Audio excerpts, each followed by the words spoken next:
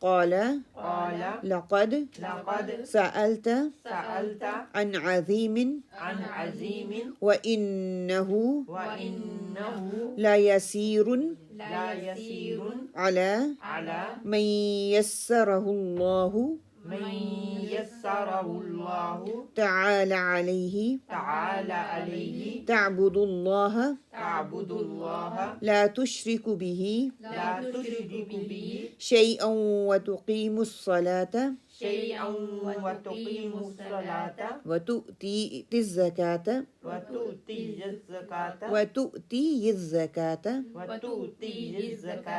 وتصوم رمضان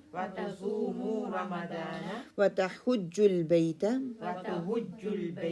ثم قال ألا أدلك على أبواب الخير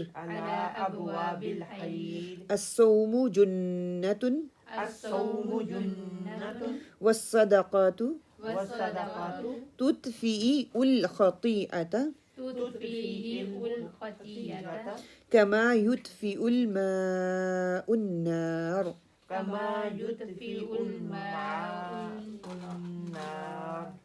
وصلاة الرجل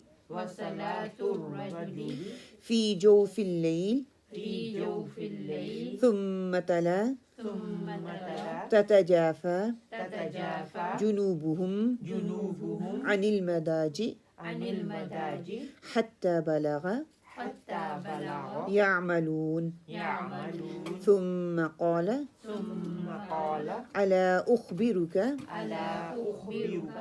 برأس الأمر وعموده وذروة سنامه قلت بلى يا رسول الله قال رأس الأمر السلام وعموده الصلاة والذروة سنامه الجهاد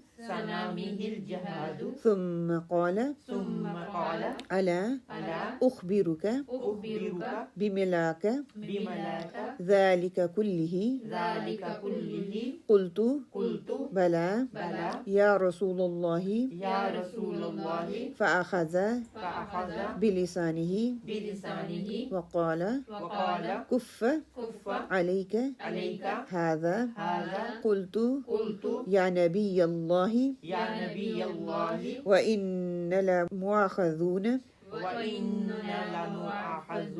بما نتكلم به فقال ثكلتك أمك يا معاذ وهل يكتب الناس النار على وجوههم أو قال على مناخرهم إلا حسائد ألسنتهم رواہ ترمذی رواه الترمذي وقال حدیث حسن صحیح. وقال حدیث حسن صحیح. انشاءاللہ اب یہ حدیث میں آپ کے سامنے پڑھ دیتی ہوں انشاءاللہ. عن معاذ بن جبل رضی اللہ عنہ قال قلت یا رسول اللہ صلی اللہ علیہ وسلم اخبرنی بعمل يدخلني الجنة ويباعدني عن النار. قال لقد سألت عن عظيم وإنه ليسير على من يسره الله تعالى عليه. تعبد الله لا تشرك به شيئا وتقيم الصلاة وتؤتي الزكاة وتصوم رمضان وتحج البيت. ثم قال ألا أدلك على أبواب الخير. الصوم جنة والصدقة تطفئ الخطيئة كما يطفئ الماء النار. وصلاة الرجل في جوف الليل. ثم تلا تتجافى جنوبهم عن المضاجع حتى بلغ يعملون. ثم قال ألا أخبرك برأس الأمر وعموده وذروة نسامه. قلت بلى يا رسول الله. قال رأس الأمر السلام وعموده الصلاة وذروة سنامه الجهاد. ثم قال لا أخبرك بملاك ذلك كله. قلت بلى يا رسول الله. فأخذ بلسانه وقال كف عليك هذا. قلت يا نبي الله وإن لمؤاخذون بما نتكلم به. فقال سكلتك أمك يا معاذ. وهل يكتب الناس النار على وجوههم أو قال على مناخرهم إلا حسائد ألسنتهم. رواه الترمذي وقال حدیث حسن صحیح. ترجمہ حضرت معاذ بن جبل روایت کرتے ہیں کہ میں نے رسول صلی اللہ علیہ وآلہ وسلم سے عرض کیا یا رسول اللہ صلی اللہ علیہ وآلہ وسلم ایسا عمل بتا دیجئے جو مجھے جنت میں داخل کر دے اور دوزخ سے دور کر دے. آپ صلی اللہ علیہ وآلہ وسلم نے ارشاد فرمایا تم نے بڑی عظیم چیز کے بارے میں سوال کیا ہے اور بلا شبہ اس شخص کے لیے آسان بھی ہے جس کے لیے اللہ آسانی پیدا فرما دے. پھر ارشاد فرمایا تم اللہ کی اس طرح عبادت کرو کہ اس کے ساتھ کسی کو شریک نہ ٹھہراؤ. نماز قائم کرو اور زکوٰۃ ادا کرو. رمضان کے روزے رکھو اور بیت اللہ کا حج کرو. اس کے بعد فرمایا کیا میں تمہیں خیر کے دروازے نہ بتلا دوں. صوم ڈال ہے اور صدقہ گناہوں کو اس طرح مٹا دیتا ہے جس طرح پانی آگ کو بجھا دیتا ہے. اور رات کی تنہائی میں آدمی کی نماز. پھر آپ نے سورہ سجدہ کی آیت نمبر 16 اور 17 جو ہے اس کی تلاوت فرمائی. تتجافى جنوبهم عن المضاجع يدعون ربهم خوفا وطمعا ومما رزقناهم ينفقون. فلا تعلم نفس ما أخفي لهم من قرة أعين جزاء بما كانوا يعملون. ان کے پہلو خوابگاہ سے علیحدہ ہوتے ہیں. وہ اپنے رب کو خوف اور امید کے ساتھ پکارتے ہیں. وہ ہماری دی ہوئی چیزوں میں سے خرچ کرتے ہیں. کوئی نہیں جانتا کہ پوشیدہ طور پر ان کی آنکھوں کی ٹھنڈک کے لیے کیا رکھا گیا ہے. یہ بدلہ ہے اس کا جو وہ کرتے تھے. پھر آپ صلی اللہ علیہ وآلہ وسلم نے فرمایا کیا میں تم کو دین کی اصل چیز نہ بتاؤں کہ اس کا ستون اور اس کی چوٹی کا عمل نہ بتا دوں. میں نے عرض کیا یا رسول اللہ صلی اللہ علیہ وآلہ وسلم ارشاد فرمائیے. آپ صلی اللہ علیہ وآلہ وسلم نے فرمایا دین کی اصل چیز اسلام ہے، یعنی کہ حکم سن کر اس کی فرمانبرداری کے لیے آمادہ ہو جانا، اس کو کرنے کے لیے تیار ہو جانا. اور دین کا ستون نماز ہے، اس کی چوٹی کا عمل جہاد ہے.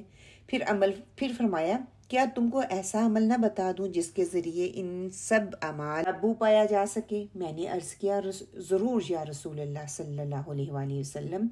اس پر آپ صلی اللہ علیہ وآلہ وسلم نے اپنی زبان مبارک پکڑ کر فرمایا اس کو اپنے حق میں مصیبت بننے سے روکو. میں نے عرض کیا اللہ کے رسول صلی اللہ علیہ وآلہ وسلم کیا ہمارے بولنے پر بھی ہماری گرفت ہوگی؟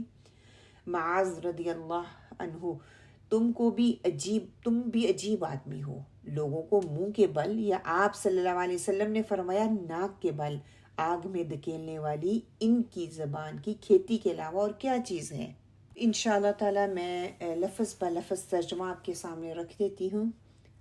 عن معاذ بن جبل رضی اللہ عنہ قال، معاذ بن جبل سے روایت ہے، اللہ ان سے راضی ہو، قال کہا، قلت میں نے عرض کیا، یا رسول اللہ اخبرنی مجھے خبر دیجئے یا بتائیے، بعمل ایک ایسے عمل کے بارے میں، یدخلنی جو داخل کر دے مجھے الجنت جنت میں، ویباعرنی اور دور کر دے مجھ سے النار آگ کو۔ قال آپ نے فرمایا، لقد سألت البتہ تحقیق تم نے پوچھا ہے، ان عظیم بہت بڑی چیز کے بارے میں، وَإِنَّهُ اور بے شک وہ، یسیر البتہ آسان ہے، علی اوپر اس کے، من یسرہ اللہ آسان کر دے جس کو اللہ، کہ اس کے لیے آسان ہے جس کے وہ اللہ سبحانہ وتعالیٰ جس کے لیے آسان کر دیتا ہے، تعالی علیہ اس پر، تعبد اللہ تم عبادت کرو اللہ کی، لا تشرکو نہ شریک ٹھہراؤ، بھی شیئا ساتھ اس کے کسی چیز کو، وتقیموا الصلاۃ اور تم نماز قائم کرو، وتؤتوا الزکاۃ اور تم زکوٰۃ دو، وتصوموا رمضان اور تم رمضان کے روزے رکھو، وتحج البیت اور حج کرو بیت اللہ کا، ثم قال پھر فرمایا، الا ادلک کیا میں نہ بتاؤں تم کو، علی ابواب الخیر بھلائی کے دروازوں کے بارے میں، نیکی کے ابواب کے بارے میں، الصوم الجنہ اور روزہ ڈھال ہے، والصدقات اور صدقہ، تطفئی الخطیئۃ خطاؤں کو بجھا دیتا ہے، یعنی کہ گناہوں کی آگ کو بجھا دیتا ہے صدقہ جو ہے، کما یطفئ الماء النار جیسے بجھاتا ہے پانی آگ کو، اللہ اکبر، وصلاۃ الرجل اور انسان کی نماز، فی جوف اللیل آدھی رات میں، ثم تلا پھر آپ نے تلاوت کی، تتجافی فی جنوبہم الگ رہتے ہیں ان کے پہلو، عن المضاجع بستروں سے، حتی بلغ یعملون تک آپ نے پھر تلاوت فرمائی، ثم قال پھر فرمایا، الا اخبر کی کیا میں تمہیں خبر نہ دوں، برأس الامر اس معاملے کے اصل کی، وعمودہ اور اس کے ستون کی، وذروتی اور اس کی سنامہ بلندی کی یا کوہان کی یا اونچائی کی، قلت بلا یا رسول اللہ میں نے کہا کیوں نہیں اللہ کے رسول صلی اللہ علیہ وسلم،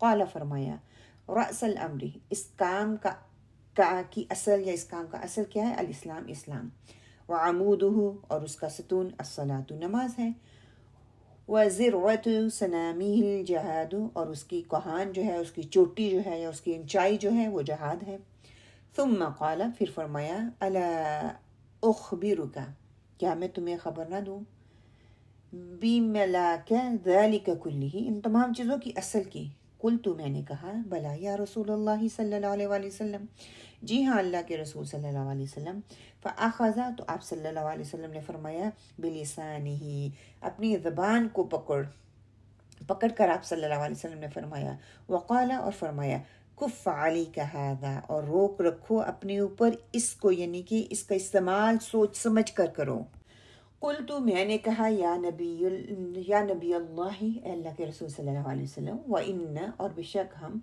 لَمُعَاخِذُونَ البتہ ہم مواخذہ ہمیں ہمارے سے کیا جائے گا یا ہماری پکڑ کر کیے جانے والی ہے، بِمَا نَتَكَلَّمُ بِهِ جس کے بارے میں ہم کلام کرتے ہیں، یعنی کہ ہماری باتوں پر ہماری پکڑ کی جائے گی، فقال تو فرمایا، ثَقِلْتَكَ أُمِّكَ تمہاری ماں تم کو روکے، یا معاذ اے معاذ، وہل اور کیا، یکتب الناس النار گراتی ہے لوگوں کو آگ میں، علی اوپر، وجوہہم ان کے چہروں کے، او قال یا فرمایا، علی مناخرہم اوپر ان کے نتنوں کے، یعنی کہ ناک کے بل، الا سوائے حسائد السنتہم ان کی زبان کی کھیتی کے علاوہ بھی کوئی اور چیز ہے، رواہ الترمذی وقال حدیث حسن صحیح۔ اب یہاں پہ ہمیں پتہ کیا چل رہا ہے کہ صحابہ اکرام جو کہ نبی کریم صلی اللہ علیہ وسلم سے جب وہ سوال کرتے تھے، ان کے سوالات کیسے ہوتے تھے، دینی طور پر کتنے مفید سوالات وہ کرتے تھے، جس سے جنت میں داخلے اور جہنم سے نجات ان کو حاصل ہو۔ آج لوگوں کا یا میرا اور آپ کا ہمارا کیا حال ہے؟ ہم لایعنی سوالات کرتے ہیں، ہم دوسروں کو آزمانے کے لیے سوالات کرتے ہیں، کبھی ہم اپنے علم کو دکھانے کے لیے کہ میرے اندر اتنی وسعت ہے یا مجھے اتنا علم حاصل ہے، دوسروں کو نیچا دکھانے کے لیے سوالات کرتے ہیں۔ لیکن صحابہ اکرام کے سوالات کا معیار دیکھیں، ان کا کرائیٹیریا دیکھیں، دوسروں کو نیچا دکھانا یا تذلیل کرنا نہیں تھا، اپنے علم کو بڑھانا نہیں تھا، بلکہ ایک ایسا مفید سوال کرنا تھا جس سے نہ صرف ان کو فائدہ ہوا جو کہ ان کو جنت میں لے جانے والا تھا، بلکہ وہ ہمارے لیے بھی فائدہ مند ہے۔ ہمیں ایک طریقہ اور سلیقہ سکھا دیا گیا۔ نبی محمد صلی اللہ علیہ وسلم نے معاذ رضی اللہ تعالیٰ کی حوصلہ افزائی کی، ان کے اس سوال پوچھنے پہ ان کا شوق بڑھایا، ان کی اس سوال کی تعریف کی کہ حقیقت یہ ہے کہ ایسی چیز کا سوال جس سے آدمی جنت میں جائے، جہنم سے بچ جائے، اس سے بڑی چیز اور کیا ہو سکتی ہے؟ کتنا عظیم سوال معاذ رضی اللہ تعالیٰ نے کیا۔ اسی سوال کے جواب میں آپ صلی اللہ علیہ وسلم نے کتنی خوبصورتی سے پھر ان کو ساری تعلیمات بھی دیں۔ تو ہمارے لیے اس میں کیا سبق نکلتا ہے کہ جب ہم بھی سوال کریں، ہم کسی سے پوچھنا بھی چاہتے ہیں تو دوسروں کے لیے مشکل نہ بنائیں، دوسروں کے لیے آسانی پیدا کریں، اور جو مطلب ہے جیسے ہم نے پہلے بھی پڑھا تھا کہ سوال جو انسان کرتا ہے نا وہ آدھا علم ہے، اس کے علم کا اندازہ اس کے سوال سے لگایا جا سکتا ہے کہ اس بندے کے پاس کتنا علم ہے، کہ یہ فضول میں دوسروں کو تنگ کرنے کے لیے سوال کر رہا ہے یا واقعی اس کا مطلب ہے کہ یہ کچھ حاصل کرنا چاہتا ہے، کچھ سیکھنا چاہتا ہے۔ ساتھ ہی دیکھیں کہ آپ صلی اللہ علیہ وسلم نے فرما دیا کہ اللہ کے ہاتھ میں ہے، جسے وہ ہدایت دینا چاہے گا اللہ تعالیٰ ہدایت کی راہ اس کے لیے آسان کر دے گا، اور جسے محروم کر دے گا اس کے لیے یہ راستہ دشوار کر دے گا۔ قرآن پاک میں آتا ہے نا سورہ اللیل میں فَأَمَّا مَنْ أَعْطَى وَأَتَّقَى وَصَدَّقَ بِالْحُسْنَى فَنُيَسِّرُهُ لِلْيُسْرَى وَأَمَّا مَنْ بَخِلَ وَاسْتَغْنَى وَكَذَّبَ بِالْحُسْنَى فَنُيَسِّرُهُ لِلْيُسْرَى۔ جس نے دیا اللہ کی راہ میں اور ڈرا اپنے رب سے اور نیک بات کی تصدیق کرتا رہے گا تو ہم بھی اس کو آسان راستے کی سہولت دیں گے، لیکن جس نے بخیلی کی اور بے پرواہی برتی اور نیک بات کی تکذیب کی تو ہم بھی اس کی تنگی اور مشکل کے سامان میسر کر دیں گے۔ کہ جو لوگ ہدایت اختیار کرنے کے ساتھ ساتھ ہمیشہ اللہ سبحانہ و تعالیٰ سے اس پر ثابت قدمی مانگتے ہیں، اس کی دعائیں کرتے ہیں، اللہ تعالیٰ کی ذات پر یقین رکھتے ہیں، تو اللہ سبحانہ تعالیٰ ضرور ان کو توفیق دیتا ہے۔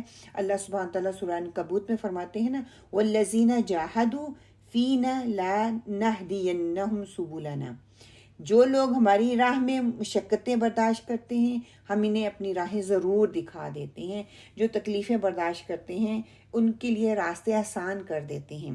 حدیث سے ہمیں کیا پتہ چل رہا ہے کہ حضرت معاذ نے جو سوال کیا اس کے جواب میں آپ صلی اللہ علیہ وسلم نے جو ان کو بتایا کہ آپ صلی اللہ علیہ وسلم نے دین اسلام کا پورا نقشہ کھینچ دیا ہے جس پر چلنے اور عمل کرنے سے آدمی کامل مومن بن جاتا ہے اور دوزخ سے وہ بچ جاتا ہے، جنت کا حقدار ہو جاتا ہے۔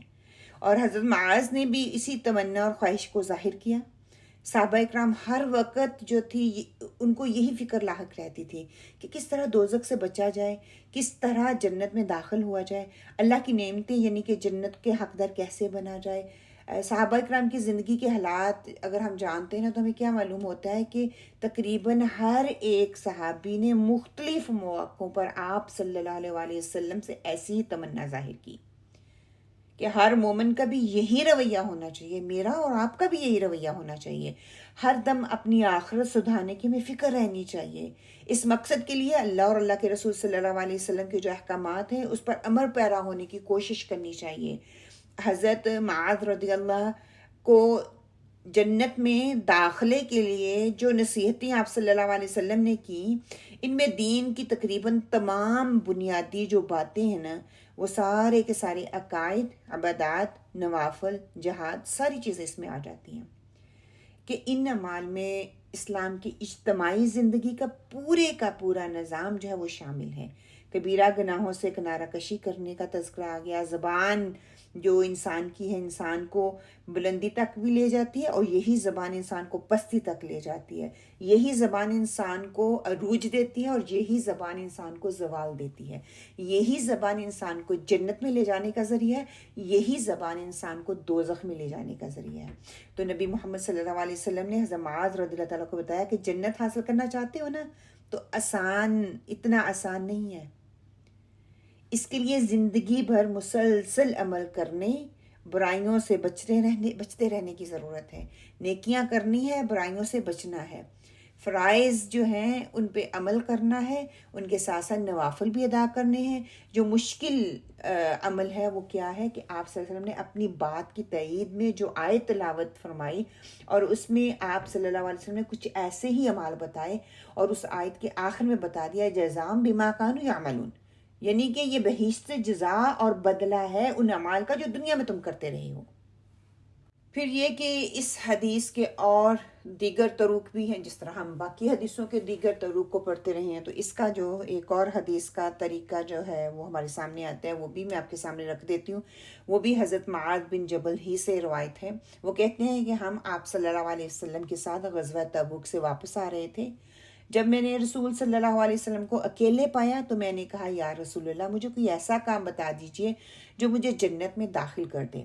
صحابہ کا شوق دیکھیں، سبحان اللہ، کوئی ایسی چیز بتا دیں جس کہ بس میں جنت میں چلا جاؤں، جنت کا حریص ہوں، اور مجھے کوئی نہیں چاہیے. میں نے امیر نہیں بننا، مجھے بڑی بڑی فیکٹریاں اور کارخانے اور گاڑیاں اور گھر نہیں چاہیے. مجھے کوئی ایسا عمل بتا دیں جس کو میں کروں تو میں جنت میں چلا جاؤں. آپ صلی اللہ علیہ وسلم بہت خوش ہوئے. روایت میں آتا ہے کہ آپ صلی اللہ علیہ وسلم نے خوش ہو کر فرمایا تم نے ایک عظیم سوال کیا ہے، بہت اچھا سوال کیا، ایکسیلنٹ کوشچن آپ نے کیا ہے، جس کے لیے اللہ آسان کر دے اس کے لیے بہت آسان ہے. یعنی کہ جنت کا راستہ آسان ہے جس کو اللہ سبحانہ تعالیٰ آسان کر دے. اللہ تعالیٰ اسی کے لیے آسان کرتا ہے جو جنت میں جانے کا شوق رکھتا ہے، جو خواہش مند ہوگا، اس کی قیمت دینے کے لیے وہ رضامند ہوگا، قیمت دینا چاہتا ہے.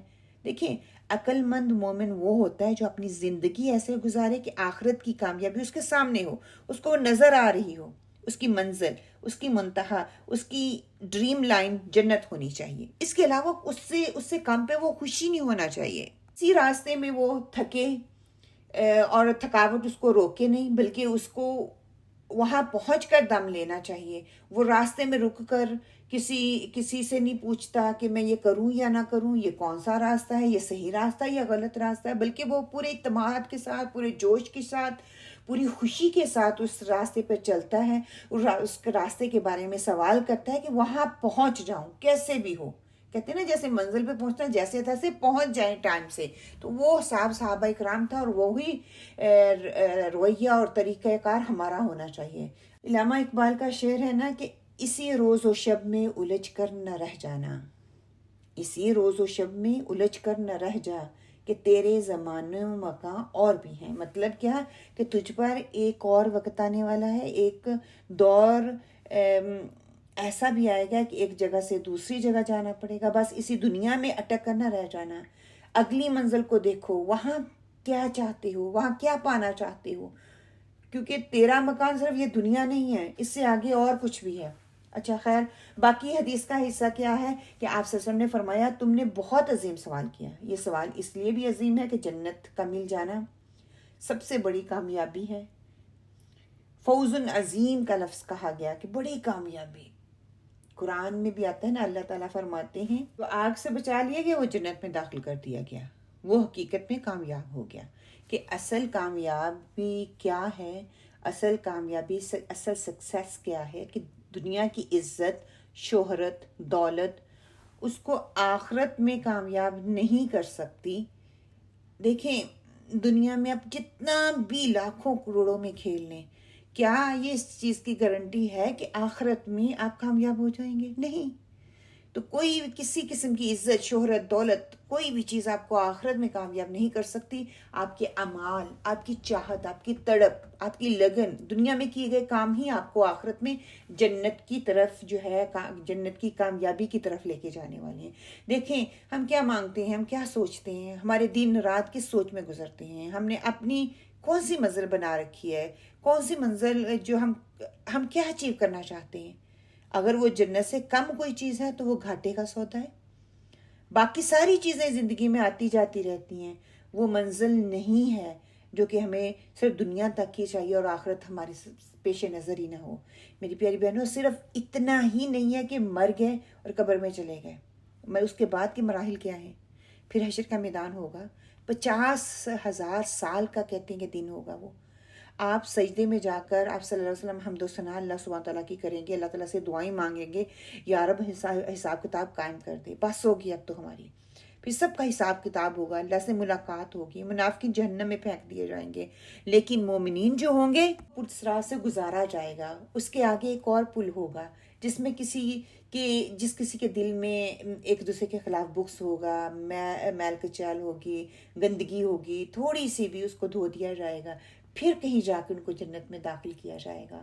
اسی لیے حضرت عمر رضی اللہ تعالیٰ فرمایا کرتے تھے نا کہ اگر میرا ایک قدم جنت کے اندر اور دوسرا باہر ہوگا تو اس وقت تک میں ڈرتا رہوں گا جب تک کہ مجھے فلی میں جنت میں نہ داخل ہو جاؤں، کہیں ایسا نہ ہو کہ مجھے پیچھے کھینچ لیا جائے۔ اور یہی میری فکر کہتے ہیں کہ اس وقت تک رہے گی جب تک میں جنت میں داخل نہ ہو جاؤں، کہ جنت میں جانے والوں کی فکر ان کو لگی رہتی ہے، وہ بے فکری کی زندگی نہیں گزارتے۔ عقل مند کون ہے؟ جو اس دنیا کی نسبت اگلی دنیا کی فکر کرتا ہے، جو یہاں کی خوشیوں کی نسبت آخرت کی خوشیوں کو ترجیح دیتا ہے۔ ایسا شخص ہر چیز سے بے نیاز ہو جاتا ہے کہ لوگ اسے کیا کہہ رہے ہیں، لوگ اس سے کتنا خوش ہیں، لوگ اس سے ناراض ہیں کہ نہیں، وہ سب کچھ اللہ پر چھوڑ دیتا ہے اور چھوڑ کر اپنی دوڑ اللہ کی طرف سیدھی رکھتا ہے کہ میری منزل وہ ہے، میرا مقصود وہ ہے، میری منزل یہ کہ اللہ راضی ہو جائے، اللہ راضی ہوگا تو مجھے جنت مل جائے گی۔ معاذ بن جبل بہت عقل مند، انہوں نے سوال کیا، بہت عقل مند تھے۔ کہتے ہیں کہ حضرت انس رضی اللہ تعالیٰ کہتے ہیں کہ ایک دفعہ انصار اکٹھے ہو کر آپ صلی اللہ علیہ وسلم کے پاس آئے اور آپس میں کہنے لگے کہ ہم کب تک کنویں سے پانی کھینچ کر لاتے رہیں گے، یعنی کہ دنیا کے کاموں میں کب تک ہم مصروف رہیں گے۔ رسول پاک صلی اللہ علیہ وسلم کے پاس چلتے ہیں اور ان سے کہتے ہیں کہ ہمارے لیے دعا کر دیں کہ اللہ پہاڑوں سے چشمے نکال دے تاکہ ہمارے لیے یہ کام آسان ہو جائے۔ خیر وہ نبی محمد صلی اللہ علیہ وسلم نے انصار کو دیکھ کر اتنا محبت کرتے تھے انصار سے، آپ صلی اللہ علیہ وسلم بہت خوش ہوئے۔ آپ صلی اللہ علیہ وسلم نے کہا خوش آمدید، خوش آمدید، اللہ کی قسم آج تم مجھ سے جو مانگو گے میں تم کو دوں گا، اور میں اللہ سے جس چیز کا سوال کروں گا تمہارے لیے وہ مجھے ضرور عطا فرما دے گا۔ یہ سن کر وہ ایک دوسرے کی طرف دیکھنے لگے، کیا تم دنیا چاہتے ہو بس اتنی سی کہ پہاڑوں سے چشمے نکال دیے جائے اور ہمارے لیے یہ کام آسان ہو جائے؟ آپس میں سوچنے لگے۔ انہوں نے آخرت میں سوچ بچا کرنے کے آخرت کا مطالبہ جو ہے وہ کر لو، آخرت مانگ لو۔ چنانچہ وہ سب کہتے ہیں یا رسول اللہ ہمارے لیے اللہ سے بخشش کی دعا کیجیے۔ نبی محمد صلی اللہ علیہ وسلم نے فرمایا اے اللہ انصار کے بچوں کو کی مغفرت فرما دے۔ وہ کہنے لگے یا رسول اللہ ہماری دوسری اولادوں کے لیے بھی؟ نبی صلی اللہ علیہ وسلم نے فرمایا میں نے انہیں بھی اپنی دعاؤں میں شامل کر لیا۔ پھر انہوں نے اپنے آزاد کردہ غلاموں کے بارے میں ذکر کیا، ان کو بھی شامل کر لیں۔ یہ اصل فکر کی چیز ہے تو کہتے ہیں عقل مند، وہ عقل مند تھے نا، ان کو صرف اپنی حریص نہیں تھے، وہ سب کو اپنے ساتھ لے کے جانا چاہتے تھے۔ ہم دیکھیں جب ہمیں معلوم ہو کہ یہ دعا کی قبولیت کا ٹائم ہے تو پھر ہم کس قسم کی کس چیز کے لیے حریص ہوتے ہیں، کیا دعا مانگتے ہیں، دنیا یا آخرت؟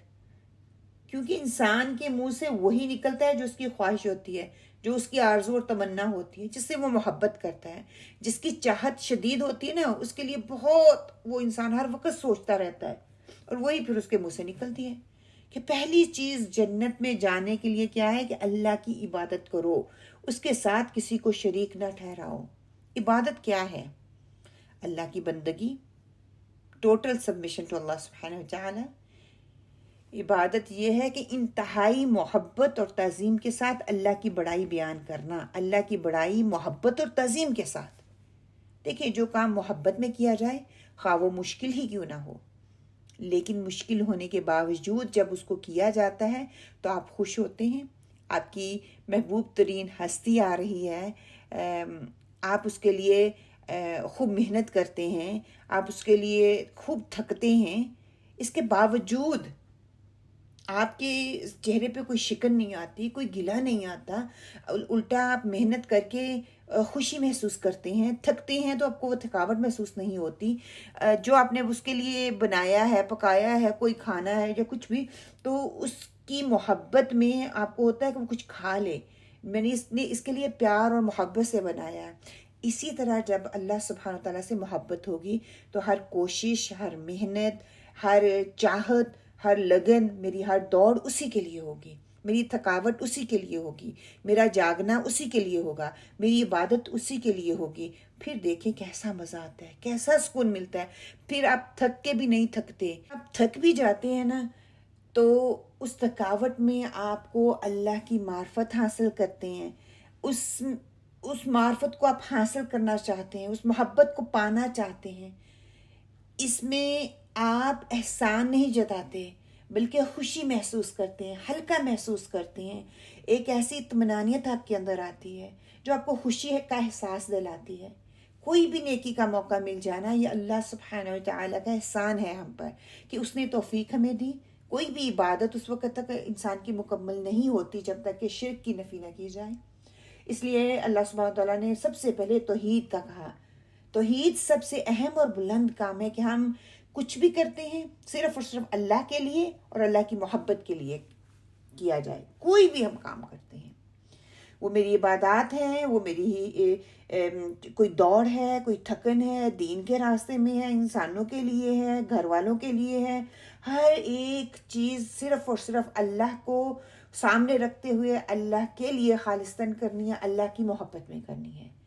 وہ واقعہ یاد کریں جب کہتے ہیں نا کہ ایک آدمی نے اپنی ساری زندگی کچھ بھی نہیں کیا تھا، اور وہ جب مرنے کے قریب تھا تو اس نے اپنے گھر والوں کو کیا کہا تھا کہ جب میں مر جاؤں تو میری جسم کے ٹکڑے ٹکڑے کر دینا، کچھ جو ہے مٹی میں بہا دینا، کچھ دریا میں بہا دینا، کچھ ہواؤں میں، کہ مطلب کوئی اس کو اکٹھا نہ کر سکے۔ خیر جب اللہ کے سامنے حاضری ہوئی، اللہ سبحانہ وتعالیٰ نے کن کہا، ساری چیزیں فرشتوں نے لا کے اس کا پورا سامنے کھڑا کر دیا اللہ کے۔ اللہ سبحانہ وتعالیٰ نے کہا ایسا تم نے کیوں کیا؟ کہ اللہ تیرے خوف اور ڈر کی وجہ سے۔ اللہ تعالیٰ یہ ہوتی ہے اللہ تعالیٰ کا خوف، ڈر، محبت، کہ میں اس قابل نہیں ہوں، مجھے ڈر تھا، خوف تھا کہ تیرے عذاب سے تو مجھے عذاب دے گا، تو اللہ تعالیٰ نے اس کو بخش دیا۔ ابو موسیٰ اشعری سے روایت ہے کہ ایک دن رسول صلی اللہ علیہ وسلم ہمیں خطبہ دیا اور فرمایا، لوگوں اس شخص سے بچو جس کی آہٹ چونٹی سے بھی زیادہ ہلکی ہوتی ہے۔ مطلب کہ کوئی عمل اتنا آہستہ سے آتا ہے یا اتنا آہستہ سے انسان کرتا ہے کہ انسان کو پتہ ہی نہیں چلتا کہ وہ شرک کر رہا ہے۔ پھر کسی نے پوچھا، یا رسول اللہ جب اس کی آہٹ یا چال چونٹی سے بھی زیادہ ہلکی ہے تو پھر ہم کیسے بچ سکتے ہیں؟ ہمیں تو پتہ ہی نہیں چلے گا۔ آپ صلی اللہ علیہ وسلم نے فرمایا، تم یہ دعا مانگا کرو، اللہم انا نعوذ بک من ان اشرک بک شیئا نعلمہ ونستغفرک لما لا نعلمہ، کہ اے اللہ ہم اس بات سے آپ کی پناہ میں آتے ہیں کہ کسی کو جان بوجھ کر آپ کے ساتھ شریک ٹھہرایا جائے، اور اس چیز سے معافی مانگتے ہیں جس سے ہم جانتے بھی نہیں ہیں۔ گھر میں لکھ کر اس دعا کو جو ہے آپ رکھ لیں، صبح و شام اس کا ضرور ورد کریں، ضرور پڑھیں، اور اللہ تعالیٰ سے پورے شعور کے ساتھ اس دعا کو مانگیں، تاکہ اگر ہماری نہ جانتے بوجھتے یا انجانے میں ہم کوئی ایسا شرک کر رہے ہیں، شرک خفی ہے، شرک ظاہری ہے، تو وہ اللہ سبحانہ تعالیٰ ہمیں اس سے دور رکھے۔ ہم سورہ البقرہ میں کیا پڑھ کے آئے ہیں؟ جہنم سے بچانے والی اور جنت میں داخل کرنے والی جو چیز ہے وہ توحید ہے، اور توحید کی عظمت ہمیں قرآن پاک سے ہی پتہ چلتی ہے نا، کہ یا ایھا الناس اعبدوا ربکم الذی خلقکم والذین من قبلکم لعلکم تتقون، اے لوگو اپنے اس رب کی عبادت کرو جس نے تمہیں اور تم سے پہلے لوگوں کو پیدا کیا، یہی تمہارا بچاؤ ہے۔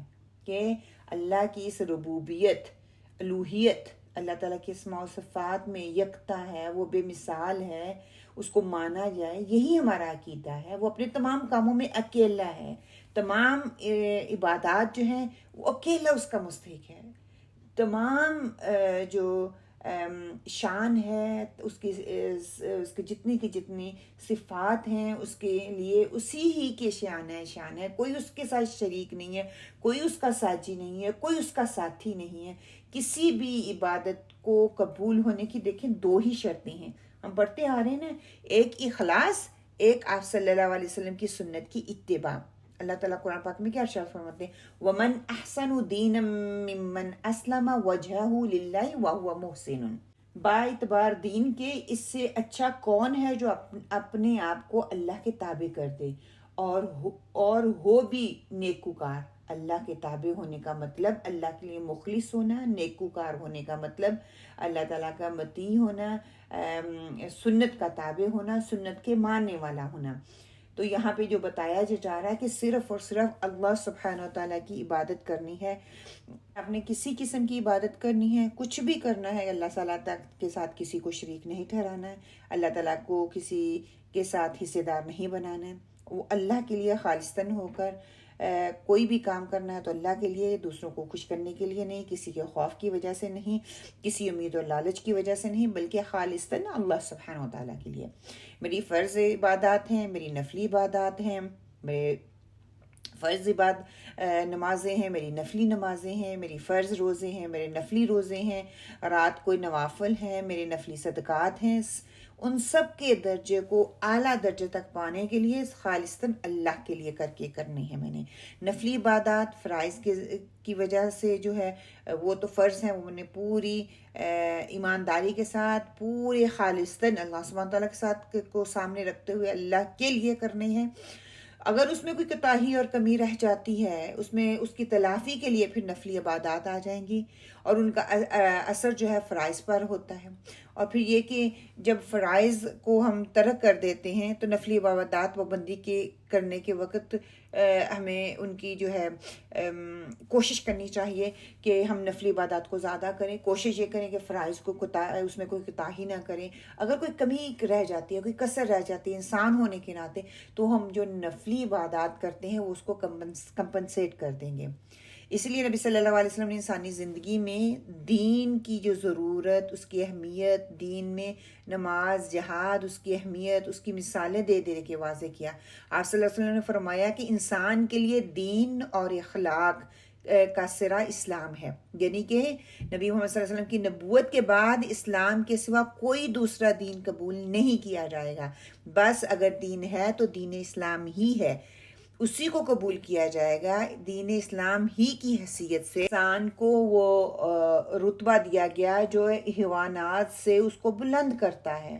حیوان کا سر اگر دیکھیں کاٹ دیا جائے تو وہ حیوان ختم ہو جاتا ہے، اسی طرح دین اسلام کے بغیر انسان بھی صحیح انسانی حیثیت جو ہے وہ حاصل نہیں کر سکتا، وہ اس سے محروم رہ جاتا ہے۔ دیکھیں یہاں پہ ہم شرک کی بات کر رہے ہیں نا، کہ شرک ایک ایسا منحوس کہہ لیں خطرناک عمل ہے جس کے ہوتے ہوئے انسان کی مغفرت نہیں ہو سکتی۔ شرک اس زمین پر کیے جانے والے گناہوں میں سب سے بڑا گناہ ہے۔ شرک کرنے والے انسان پر جنت حرام ہے، اس کا ٹھکانہ جو ہے وہ جہنم ہے۔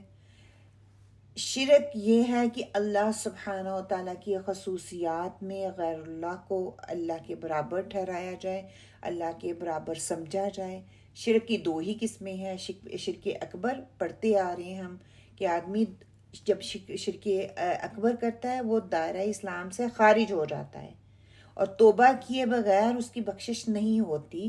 دوسری قسم شرک اصغر ہے جو شرک اکبر تک پہنچانے کا ذریعہ ہے، کہ انسان چھوٹے عمل کرتا جاتا ہے تو وہ ایک دن بڑا شرک کرنے لگ جاتا ہے۔ چھوٹے شرک کیا ہیں؟ شرک اصغر کیا ہیں؟ ریاکاری کرنا، نمود و نمائش کرنا، غیر اللہ کی قسمیں کھانا، نظر و نیاز کرنا۔ شرک اکبر کیا ہے؟ وہ امور جن کا مستحق صرف اور صرف اللہ سبحانہ و تعالیٰ ہے، غیر اللہ کو دے دیے جائیں یا کوئی عبادت غیر اللہ کے لیے کی جائے۔ پھر اس کے آگے کہتے ہیں کہ 4 قسمیں ہیں۔ ایک یہ دعاؤں میں شرک کرنا، کسی دوسروں کو شریک ٹھہرانا۔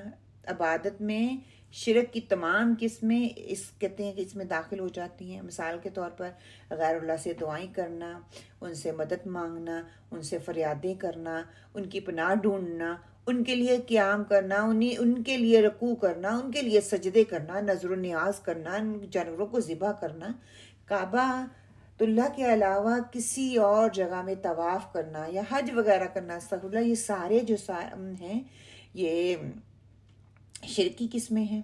پھر یہ کہ یا رسول اللہ مدد، یا علی مدد، یا غوث پکارنا، یہ بھی شرک کی قسمیں ہیں۔ پھر اس کی دوسری قسم کیا ہے؟ پہلی تھی دعا میں شرک، پھر کیا ہے؟ نیت اور ارادے میں شرک۔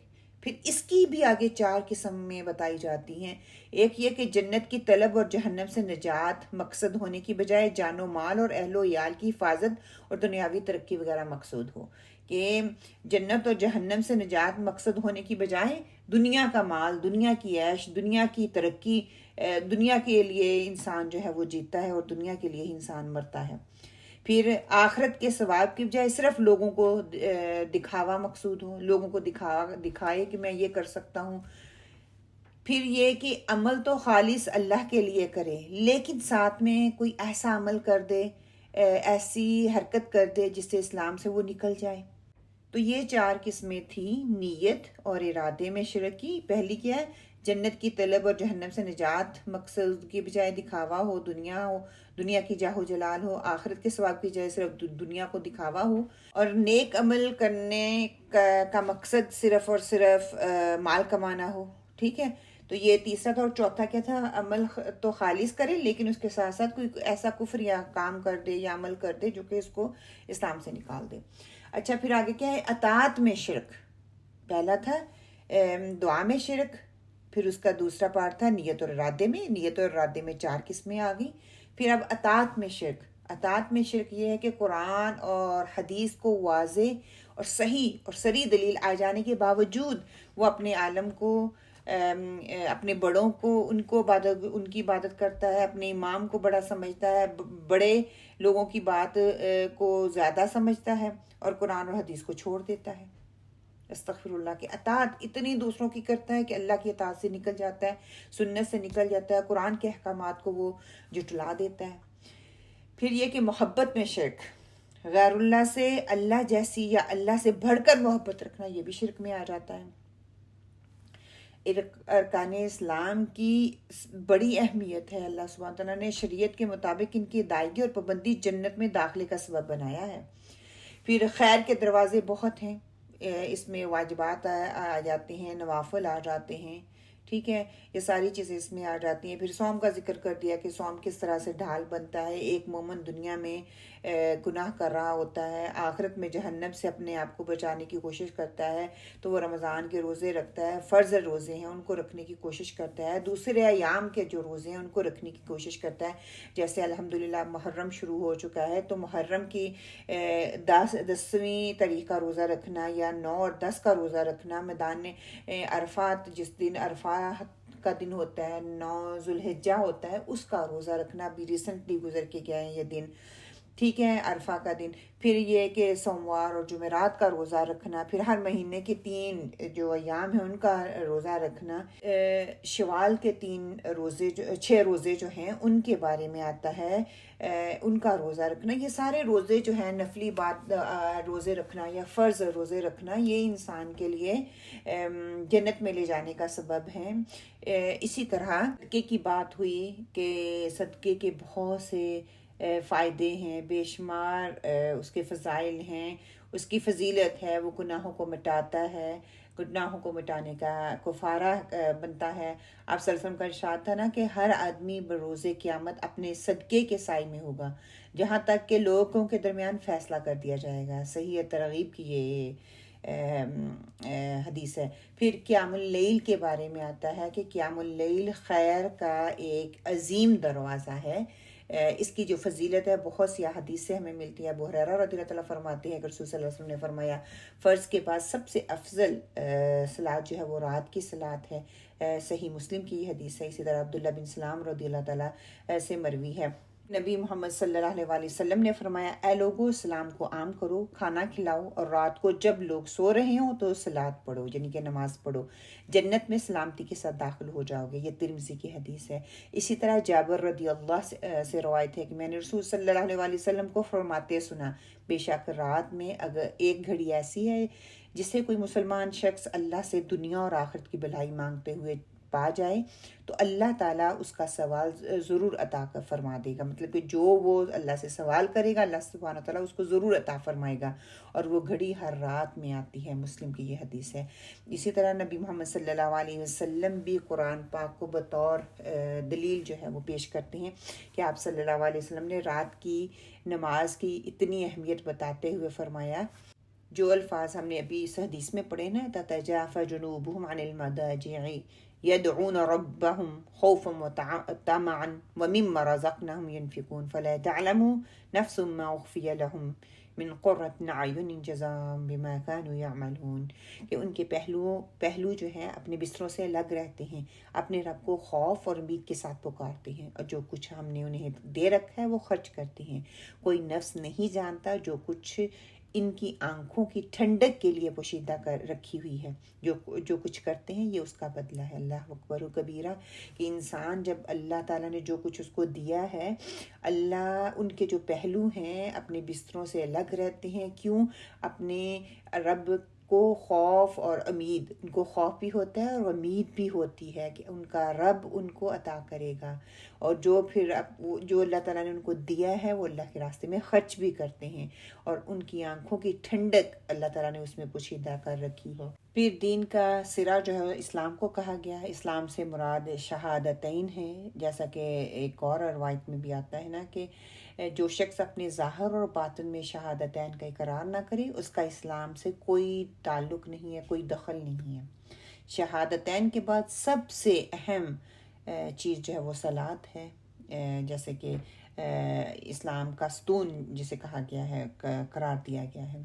اور ساتھ ہی اللہ نے جہاد فی سبیل اللہ جو ہے اس کے بارے میں بات کی کہ اس کو کہان کہا گیا.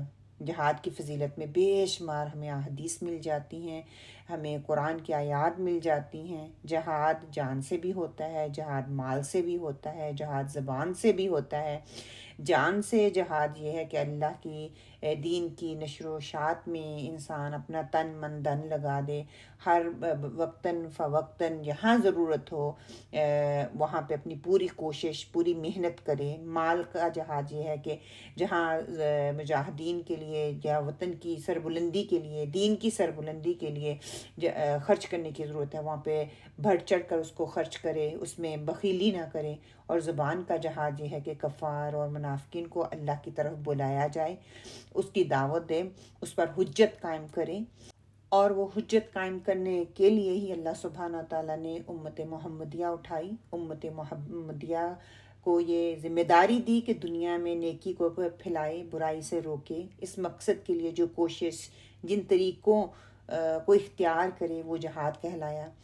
اس جہاد کا جو دائرہ کار ہے وہ بہت وسیع ہے. جیسے ابھی میں نے آپ کو بتایا نا کہ زبان سے حق کا کلمہ کہنا، اس کی جدوجہد کرنا، اللہ کے راستے میں اپنی جان، اپنی مال، اپنی دینی قوتوں کو بڑھانے کے لیے اس پہ مال خرچ کرنا، یہ ساری کی ساری چیزیں جو ہیں یہ جہاد میں آ جاتی ہیں. قرآن مجید احادیث کے علم کو دوسروں تک پہنچانا یہ جہاد میں آ جاتا ہے.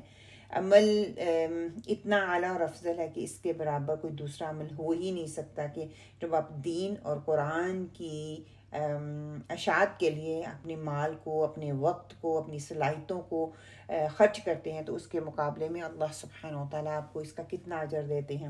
حضرت ابو ہریرہ رضی اللہ تعالیٰ سے روایت ہے کہ ایک آدمی رسول صلی اللہ علیہ وسلم کے پاس آیا اور اس کیا، یا رسول اللہ مجھے ایسا عمل بتائیے جہاد کے برابر ہو. آپ صلی اللہ علیہ وسلم نے فرمایا میں کوئی ایسا عمل نہیں پاتا. پھر آپ صلی اللہ علیہ وسلم نے فرمایا کیا تیرے اندر اتنی طاقت ہے کہ جب مجاہد یعنی کہ جہاد کے لیے نکلے تو تم اپنی مسجد میں داخل ہو جاؤ اور مسلسل نماز میں کھڑے رہو اور درمیان میں وقفہ نہ کرو اور پہ در پہ روزے رکھو اور افطار نہ کرو. اس شخص نے جواب دیا اتنی طاقت کس میں ہے؟ مطلب یہ کہ کامل مومن بننے کے لیے، جنت کا حقدار بننے کے لیے جہاد کی بھی ضرورت ہے. مومن کو چاہیے کہ مومن جہاد کے کاموں میں کوئی نہ کوئی کام کرتا رہے، چھوٹا یا بڑا، جس کے اندر استطاعت ہے اس کے مطابق وہ کام کرتا رہے. پھر جہاد کے لیے ضروری شرائط جو ہیں ان کو پورا کرے، ان کی تکمیل کے لیے کوشش کرے، تاکہ وہ جو محنت کر رہا ہے، جو کوشش کر رہا ہے، اس کے اثرات اس کی زندگی میں نظر آئیں، وہ اتنی بڑی محنت اس کی ضائع نہ ہو جائے. آپ صلی اللہ علیہ وسلم نے اپنے پیارے صحابی کو جو آخری اہم بات بتائی، وہ زبان کو پکڑ کر آپ صلی اللہ علیہ وسلم نے کیا کہا کہ یہ جو زبان ہے نا، اسے اپنے قابو میں رکھنا، اسے آزاد نہ چھوڑ دینا. زبان کا کردار بہت وسیع، بڑا اہم اور نازک ہے. حقیقت میں کیا ہے کہ اکثر نیکیاں زبان سے ادا ہوتی ہیں، اسی طرح گناہوں کے بڑے حصے کا تعلق بھی زبان سے ہے، چاہے گناہ کبیرہ ہو یا صغیرہ ہو، سب کا تعلق زبان سے ہے. ایک حدیث میں آتا ہے نا، آپ صلی اللہ علیہ وسلم نے فرمایا، جو شخص مجھے 2 چیزوں کے صحیح استعمال کی ضمانت دے دے، ایک وہ جو اس کے دونوں جبڑوں کے درمیان ہے، اور دوسری وہ چیز جو اس کی رانوں کے درمیان ہے، تو میں اس کے لیے جنت میں داخل ہونے کی ضمانت دیتا ہوں. زبان جو ہے نا بڑی خطرناک چیز ہے، اسے قابو میں رکھنے سے ہی ہر قسم کی بھلائی ہے. اللہ سبحانہ وتعالیٰ ارشاد فرماتے ہیں، ما یلفظ من قول الا لدیہ رقیب عتید. انسان منہ سے کوئی لفظ نکال نہیں پاتا مگر اس کے پاس نگہبان تیار رہتے ہیں. اسی طرح آپ صلی اللہ علیہ وسلم نے ارشاد فرمایا، جو اللہ اور یوم آخر پر ایمان رکھتا ہے وہ بھلی بات کہے ورنہ وہ خاموش رہے. زبان ہی وہ چیز ہے جس سے خیر اور شر کے بہت سے اعمال جو ہے انسان کرتا ہے. زبان سے ہی آدمی اللہ کا ذکر کرتا ہے، زبان سے ہی اللہ تعالیٰ کی تسبیح، تحمید، اللہ تعالیٰ کی تحلیل، تکبیر کہتا ہے، برائیوں کا حکم دیتا ہے، برائیوں سے روکتا ہے، اللہ کے دین کی طرف بلاتا ہے، غلطیوں کی اصلاح کرتا ہے، دوسروں کی طرف سے اسی زبان سے وہ کفریہ کلمات بکتا ہے، گالی گلوچ کرتا ہے، جھوٹ بولتا ہے، غیبت بولتا ہے، جھوٹی تہمتیں لگاتا ہے، جھوٹی گواہی دیتا ہے، لوگوں کی عزت اور آبرو سے کھلواڑ کرتا ہے، زبان درازی کرتا ہے، حق کی راہ سے روکتا ہے، بے عملی کے ساتھ فتوے دیتا ہے، باطل پر پرچار کرتا ہے، کفر اور شرک و بدعات کی دعوت دیتا ہے. یہ زبان ہی تو ہے. زبان کا استعمال اگر خیر اور بھلائی میں ہے تو انسان جو ہے وہ نجات پا جاتا ہے، اس کے لیے خیر ہے. اگر وہ شر اور بدی میں اس کا استعمال کرتا ہے تو اس کا انجام اسی کے مطابق ہوگا. کہ حقیقت کیا ہے کہ خاموشی سلامتی اور عافیت، ہلاکتوں سے نجات کا سب سے بڑا ذریعہ یہ ہے کہ انسان اپنی زبان کو کنٹرول میں رکھے. اگر بولنا ہے تو دیکھ کر سوچ سمجھ کر بولے، اگر نہیں سوچ سمجھ کر بولتا تو اس کے لیے خسارہ ہے، دنیا میں بھی اور آخرت میں بھی. وہ اسی زبان کی وجہ سے ذلیل اور خوار ہوتا ہے. مومن تو کو چاہیے کہ اپنی جو زبان ہے اس کو اچھی طرح قابو میں رکھے، اس کو کنٹرول میں رکھے. اس پر قابو کرے گا تو بہت سی برائیوں سے وہ بچ جائے گا. اس کا صحیح استعمال پر نیکیوں کا حقدار بنے گا. اس کا غلط استعمال کرے گا تو دنیا اور آخرت میں بربادی ہی بربادی ہے. جہنم میں لے جانے والی یہ چیز جو ہے انسان کی یہ زبان ہے. اب آخر میں ایک کوئک ریویو کر لیتے ہیں کہ ہم نے سیکھا کیا ہے. اللہ کی عبادت کرنی ہے، شرک سے بچنا ہے. یہ اس کے لیے آسان ہوگا جو کرنا چاہتا ہے. ہمیں اللہ تعالیٰ نے آسانیوں کا سوال کرنا چاہیے، اللہ تعالیٰ سے توفیق کا سوال کرنا چاہیے. نماز قائم کرنی ہے، صدقہ دینا ہے. قیامت کے دن سایہ بن کے انسان کا صدقہ اس کے لیے آئے گا. گناہ آگ ہے اور گناہوں میں حرارت ہوتی ہے. صدقے سے گناہوں کی تپش جو ہے وہ دور ہو جاتی ہے. دوسری طرف یہ بات بھی ہے کہ آپ صلی اللہ علیہ وسلم نے بات کرتے ہوئے درمیان میں قرآن کی آیت جو پڑھی ہے اور بتا دیا ہے کہ اس کی کتنی اہمیت ہے. پھر یہ کہ جہاد ہر طرح کا ہوتا ہے. جہاد سے دین میں بلندی ملتی ہے، انسان کے آگے انسان بڑھتا چلا جاتا ہے. محنت سے ہی کامیابی اس کو ملتی ہے. پھر نماز جو ہے وہ دین کا ستون ہے. نماز آنکھوں کی ٹھنڈک ہے. نماز دل کا سکون ہے. جو نماز چھوڑ دیتا ہے اس کا ایمان محفوظ نہیں ہوتا. شرک بھی کئی قسم کے ہوتے ہیں، مخفی بھی ہوتی ہے، شرک اکبر بھی ہے، شرک اصغر بھی ہے. ان سب سے بچنا ہے. اور سب سے بڑی بات، شرک اکبر جو ہے وہ دکھتا ہے، شرک اصغر وہ نظر نہیں آتا. اور جس کو مخفی شرک بھی ہم کہتے ہیں، اس سے بچنے کی کوشش کرنی ہے. زبان جتنا مفید ٹول ہے ویسے ہی وہ خطرناک ٹول بھی ہے، بہت ڈینجرس ٹول ہے. آپ نے اس کو پکڑ کر بتایا. کیوں؟ کیونکہ ایک بول، ایک کلمہ انسان کو سب کچھ انسان کا ختم کر دیتا ہے، خلاص کر دیتا ہے. ایک وقت کا یہ الفاظ زبان سے نکلے ہوئے انسان کو کتنی دور لے جاتے ہیں. غیبت نیکیوں کو وائپ آؤٹ کر دیتا ہے، واش آؤٹ کر دیتا ہے۔ صدقہ عادتاً نہ کریں بلکہ شعوری طور پہ صدقہ کرنا ہے، عبادت سمجھتے ہوئے صدقہ کرنا ہے۔ دیکھیں کیا کہا ہے کہ بیوی کو کھانا کھلانا بھی صدقہ ہے، بچوں کو کھانا کھلانا بھی صدقہ ہے، میاں کا بیوی کو کھلانا، بیوی کا میاں کو کھلانا، یہ سب صدقے میں ہیں۔ تو اللہ سبحانہ تعالیٰ سے دعا کرتے ہیں اللہ سبحانہ تعالیٰ اس حدیث سے ہمیں بہترین لینے والا بنا دے، حق اور سچ کو ہمارے دلوں میں راسخ کر دے۔ جو بھی جذبات میں آ کر کوئی ایسے الفاظ بول رہے ہیں جو وہ میری طرف سے اللہ سبحانہ تعالیٰ اس کو ہمارے ذہنوں سے، ہمارے دلوں سے معاف کر دے، اس کو مٹا دے، ہمیں نیکی کے راستے پر چلنے والا بنا دے۔ ہمیں اللہ سبحانہ تعالیٰ نیک و صالح ساتھی عطا فرمائے جن کے ساتھ ہم مل کر نیکیوں میں آگے بڑھتے چلے جائیں۔ اللہ سبحانہ تعالیٰ ہمیں شرک خفی، شرک صغیرہ اور کبیرہ سے بچائے۔ اللہ سبحانہ و تعالیٰ ہمارے لیے آسانیاں پیدا فرمائے۔ اللہ سبحانہ و تعالیٰ ہمیں نماز قائم کرنے والا، صدقہ دینے والا بنائے۔ اللہ سبحانہ و تعالیٰ ہمیں گناہوں سے بچائے رکھے، گناہوں کی حرارت سے بچائے رکھے۔ اللہ سبحانہ و تعالیٰ ہماری نمازوں کو، ہماری جہاد کو، ہماری کوششوں کو قبول کرے۔ اللہ سبحانہ و تعالیٰ نماز کو ہماری دلوں کی ٹھنڈک، ہماری آنکھوں کا سکون بنا دے۔ اللہ سبحانہ و تعالیٰ ہمیں غیبت سے اور برے اعمال سے بچائے رکھے جو کہ ہماری نیکیوں کو وائپ آؤٹ کرنے والے ہیں۔ اللہ سبحانہ و تعالیٰ ہمیں عادتاً نہیں بلکہ شعوری طور پر عبادت سمجھتے ہوئے ہر کام کو کرنے کی توفیق عطا فرمائے۔ ربنا تقبل منا انک انت السمیع العلیم وتب علینا انک انت التواب الرحیم وقول قولی ھذا واستغفر اللہ لی ولکم آمین۔ اللہم آمین۔ السلام علیکم ورحمۃ اللہ وبرکاتہ۔